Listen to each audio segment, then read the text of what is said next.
ಗತಿವೆಂದು ಸಮರಗೆ ನಿಂತರು ಪುರುಷೋತ್ತಮನು ನಿಜ ಬಾಧ್ಯತೋ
ಅರ್ಜುನ ಕೃಷ್ಣನಿಗೆ ಸಮಾಂತ ಭಾವಿಸಿದೀಯ. ನೀನು ನನ್ನ ಭಾವ ಎಂಬಂತಹ ಸಲುಗೆಯಿಂದ ನಿನ್ನನ್ನು ತಲೆಯ ಮೇಲೆ ಹೊತ್ತೆ ನಾನು ಕೊಟ್ಟಂತಹ ಸಲುಗೆಯೇ ನಿನ್ನ ತಲೆಯಲ್ಲಿ ಪಿತ್ತದೋಪಾದಿಯಲ್ಲಿ ಏರಿದೆಯೋ ಏರಿದ ಪಿತ್ತ ಇಳಿಸಿ ಏನು ಜಾಗ್ರತೆ.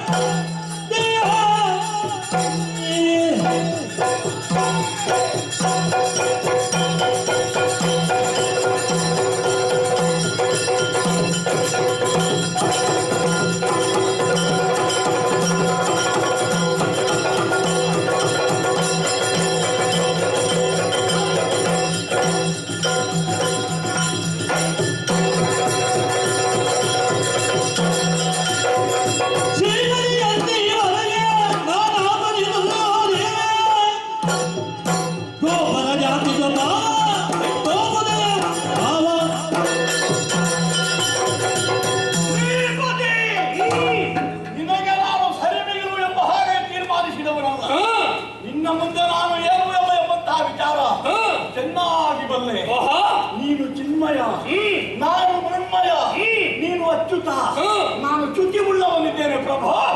ನಿನ್ನ ಆರಾಧನೆ ಮಾಡಿದ್ದೇನೆ ಶ್ರೀಪತಿ ಎಂದೀವರೆಗೆ. ಯಾಕೆ ಯಾಕೆ ಧನದ ದೇವತೆಯಾದಂತಹ ಲಕ್ಷ್ಮಿಗೆ ನೀನು ಗಂಡ. ನಿನ್ನ ಆರಾಧನೆ ಮಾಡಿದ್ರೆ ನಾನು ಧನವಂತನಾಗುತ್ತೇನೆ ಎಂಬ ಉದ್ದೇಶ ಇರುವಲ್ಲ. ವೀರಶ್ರೀ, ಯಶಶ್ರೀ, ಕೀರ್ತಿಶ್ರೀ, ಸಂತಾನಶ್ರೀ ಎಲ್ಲವೂ ಲಕ್ಷ್ಮಿ. ಅಷ್ಟಲಕ್ಷ್ಮಿಯರಿಗೆ ನೀನು ಗಂಡನಿದ್ದಿ. ನಿನ್ನ ಆರಾಧನೆ ಮಾಡಿ ಲೋಕಮುಖದಲ್ಲಿ ಕೀರ್ತಿವಂತರಾಗಬೇಕು, ಯಶೋವಂತರಾಗಬೇಕೆಂಬ ಉದ್ದೇಶವನ್ನು ಹೊಂದಿ ನಿನ್ನ ಪೂಜೆ ಮಾಡಿದರೆ ಕೈಗೊಂಡ ಪೂಜೆಯನ್ನು ಸ್ವೀಕರಿಸಿದೆ. ನೀನು ದೇವನಾದವನ್ನು ಸ್ವೀಕರಿಸಿದ ಕೈಗೊಂಡ ಭಕ್ತನನ್ನು ಅನುಗ್ರಹಿಸುವಂತದ್ದು ರೂಢಿ. ಆದ್ರೆ ಏನು ಮಾಡಿ ಈ ಕಾಲಕ್ಕೆ ನಮ್ಮ ಪೂಜೆ ಸ್ವೀಕಾರ ಮಾಡಿದ್ದಿ, ಕೈದು ಧರಿಸಿ ನಮ್ಮ ತಲೆ ತರೀಲಿಕ್ಕೆ ಮುಂದುವರಿದಿದ್ದಿ. ಆಗಲಿ ದೊಡ್ಡದಲ್ಲ, ನೀನು ದೇವದೇವನೇ ಆಗಿದ್ದರು. ನಿನ್ನ ಜನ್ಮಕ್ಕೆ ಕಾರಣವಾಗಿರುವಂತಹ ಒಂದು ವರ್ಗ ಉಂಟಲ್ಲ, ಗೋಪರ ಜಾತಿ ಸ್ವಭಾವ. ಗೋಪಕುಲವನ್ನೇ ಆಯ್ದುಕೊಂಡು ಈ ಕಾಲಕ್ಕೆ ಅವತರಣವನ್ನು ಮಾಡಿದ್ಯಾ ವೃಕ್ಷದಲ್ಲಿ. ಅವರ ಸ್ವಭಾವ ಬಿಟ್ಟು ಹೋಗ್ತದ ಸ್ವಾಮಿ. ದೇವನಾಗಿದ್ದರೂ ನಿನಗೆ ಗೌರವ ಸ್ವಭಾವ ಒಂದು ಹೋಯ್ತಲ್ಲ. ಗೌರವ ಹೇಗೆ ಧನವಂತರಂತಾದಂತಹ ಕೆಚ್ಚದಲ್ಲಿರುವಂತಹ ಹಾಲು ಅದು ಯಾರಿಗೆ? ಆ ಕರುವಿಗೆ. ಕರು ಹೊಟ್ಟೆ ತುಂಬಾ ಕುಡಿದ ಮೇಲೆ ಮತ್ತೆ ಹಾಲು ಕರೆದು ನಾವು ಸ್ವೀಕರಿಸಬೇಕು. ಆದ್ರೆ ಗೋಪರು ಹಾಗಲ್ಲ. ಒಮ್ಮೆ ಹಾಲಿನ ರುಚಿ ತೋರಿಸುವುದು ಕರುವಿಗೆ, ದನದ ಮುಂದೆ ಕರುವನ್ನು ಕಟ್ಟುವುದು, ಕೊಡ ಕೊಡ ಹಾಲನ್ನು ಕರೆಯುವುದು, ಅದನ್ನು ಮಾರಾಟ ಮಾಡಿ ಬದುಕುವುದು. ಏನು ಗೋಪಾಲಕರು ಮಾತ್ರ ಹಾಲು ಕುಡಿಯುವುದು, ಕ್ಷತ್ರಿಯರು ಕುಡಿಯುವುದಿಲ್ಲ ಅಂತ ಪ್ರತಿಜ್ಞೆ ಉಂಟು ನಿಮಗೆ? ಕುಡಿಯಬಾರದು ಅಂತ ಇಲ್ಲ. ಕುಡಿಯುವುದಿದ್ರೆ ಕರು ಹೊಟ್ಟೆ ತುಂಬಾ ಕುಡಿದ ಮೇಲೆ ಉಳಿದದ್ದನ್ನು ಸ್ವೀಕರಿಸಬೇಕೆಂಬುದು ಧರ್ಮ. ಆದರೆ ಕರು ಕುಡಿಯಬೇಕಾದ ಹಾಲನ್ನೇ ಪಡೆದು ನೀವು ಮಾರಾಟ ಮಾಡಿ ಬದುಕುವಂತಹ ಗೋಪರ ಜಾತಿ ಸ್ವಭಾವ ನಮ್ಮ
ಕೊಡ್ತೀಯ ಸ್ವಾಮಿ? ಅದನ್ನು ಕೃಷ್ಣ ಹೀಗೆ ಅಂತ ಹೇಳ್ತಾನೆ. ಹೌದಾ?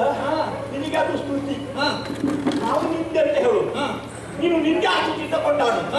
ಆಗಲೇ ಕಳ್ಳತನವು ನಮಗಿಲ್ಲ. ಮತ್ತೆ ನನ್ನಲ್ಲಿ ಆ ರೀತಿಯ ಕಳ್ಳತನ ಕೂಡ ತೋರಿದ್ರೆ ಅದನ್ನ ಸಂಸರ್ಗದಿಂದ. ಹೌದಾ?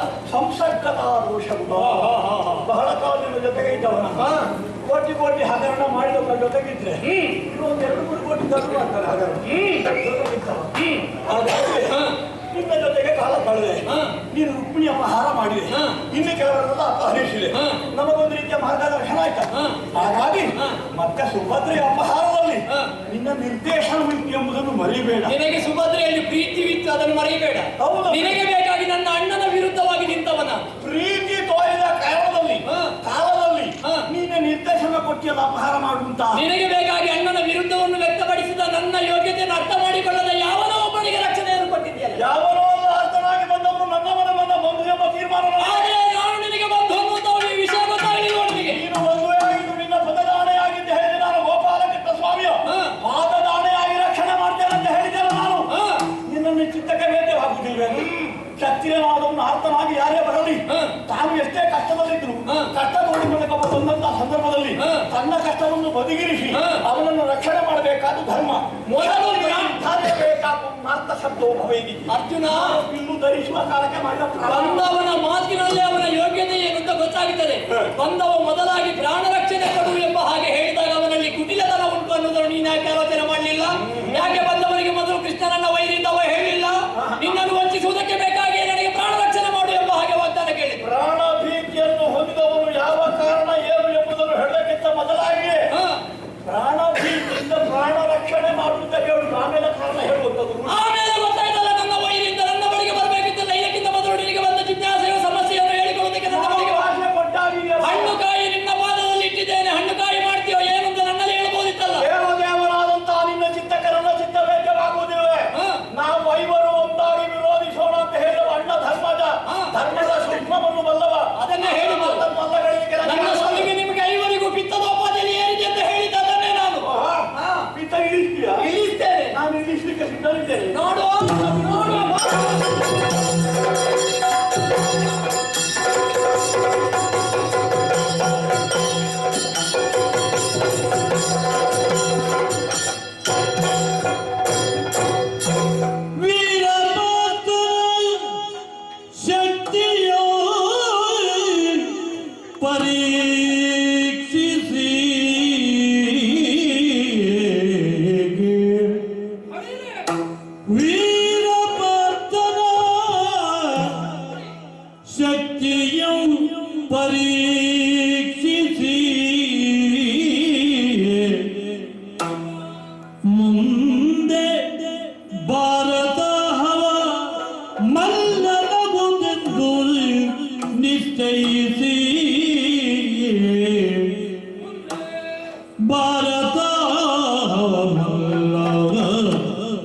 ಆಗುವುದೆಂದು ನಿಶ್ಚಯಿಸಿ ಭೂರಿ ಸಂತೋಷದಿ ಮುರಕರವು ಅಸ್ತಮಯ ಸಮಯವಾಗಲಂದು ಅಸ್ತಮಯ ಸಮಯ ಆಗಲಂದು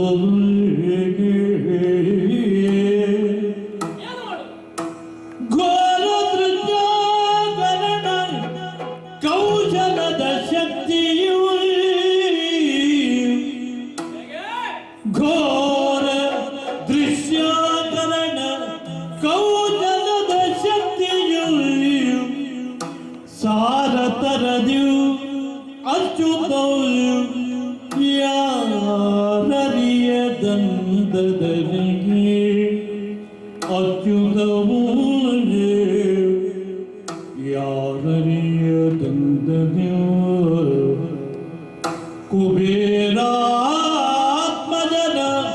ಶಿರವ ಕತ್ತರಿಸಿ ಕುಬೇರಾತ್ಮಜನ ಶಿರವ ಕತ್ತರಿಸಿ ಮಾಯಾವಿ ಕುಳ್ಳಿರಲು